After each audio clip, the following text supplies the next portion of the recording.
Magandang tanghali po, madam. Ba't nakiparito ka? Anong sadya mo? Ay, hiramin ko po muna yung asawa ko. Oh shit, not good. Kailangan ko lang po talaga sa bahay. Saglit lang po kami. Ano ba gagawin nyo? Hindi ko alam kasi baka may ginagawa pa yun. Mamaya pa ang out nun. Papa-change oil ho sana ako.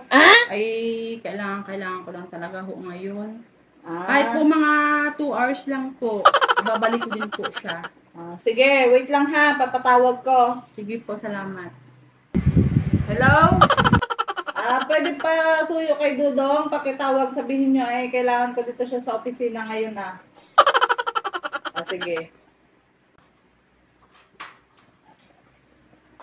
Nandito asawa mo hinahanap ka. Ano nakikiusap na uwi daw muna kayo at magpapa-change oil daw siya. Bakit tinanong mo ako dito kapag sa nagpapakapalit talaga dito sa opisina? Hindi mo na lang ako tinawagan? Ano na nga ako, gustong-gusto ko na magpa-change oil at sobrang tuyong-tuyo na. Yan na naman tayo. Saglit lang tayo. May ginagawa ka pa ba doon? Hindi pa tapos yung pinapagawa ko doon, ma'am Paano kaya yun, ma'am? Di iwanan mo muna at samahan mo muna yung asawa mo Wala naman pa ng problema, kailangan daw niya magpa-change oil baka kailangan niya magpa-change oil sa sakyan. Huwag mo na lang kaya ako payagan, ma'am. Dahil parang masama ang kutob ko, ma'am Bakit naman asawa mo naman yung nagasundo sa iyo. Parang napakahirap isipin ito, ma'am. Alam ko na talaga ang mangyayari. Alam ko na talaga, ma'am. Pakiusap, ma'am. Huwag mo talagang payagan. Saglit lang, Hal. Ngayong hapon na kaya, Hal. 2 hours lang, kahit mga 2 Grabe ka hours. naman kung kailan ka naisaka ka ganyan. Sobrang init ba sa bahay? Please naman, ma'am. Huwag niyo talagang payagan, ma'am. Please lang talaga, ma'am. Please, huwag mo akong payagan, ma'am. Nakikiusap nga asawa mo paano yan, misis? Ayaw niya anong gagawin natin? Ayaw niya daw na mag-alis. Hal, please naman. Ma'am, please talaga, ma'am. Huwag niyo talagang payagan, ma'am. Pakiusap, ma'am. Kayo ang boss ko, ma'am. Kayo ang masusunod.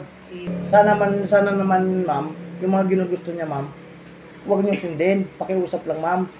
Bakit bagay ikaw parang takot na namumutla na hindi mo maintindihan? Ano bang problema mo? Iba talaga, ma'am, ang nararamdaman ko sa asawa ko, ma'am. Ayaw mo Talagang sumama dyan sa asawa mo, asawa mo naman yan. iba talaga yan, ma'am. Alam ko na talaga ang gagawin niya sa akin, ma'am. Sabi niya, magpapa-change oil daw kayo. Magsakyan. Yun na nga, ma'am. Ana-ana yun, ma'am. Anong ana-ana? Ana-anahin niyan ako. Sigurado. Alam ko kaya ako takot na takot yan pag yan ang gumusto. Yun ang aking pinagtataka, ma'am. Wala naman kami yung sasakyan. Maggusto magpapa-change oil. Anong ibig sabihin? Yun naman pala, misis. Wala naman pala kayo sasakyan. Ano ipapa-change oil mo? Ang ibig sabihin siguro, ma'am, siya ay magpapa-change oil. Ay, nako. Saglit lang naman, madam. Saglit lang naman kami. Kayo mag-usap mag-asawa. Saglit Ma'am, lang. huwag mo akong payagan, ma'am. Hindi ka ba naawa sa asawa mo? Saglit lang tayo, Hal. Samahan mo muna at bumalik ka lang kapag tapos na kayo. Bumalik ka na lang makakapag-antay naman yung trabaho mo. Pero Tara yung na, Han. ana-ana ni misis mo, hindi na makakapag-antay. O sige, ma'am. Ganun na lang. Sasamahan ko na lang muna. Sige, bumalik ka na lang. Sabi mo, sige. Salamat, Tingnan mo. madam. Tuwan-tuwa yung asawa mo.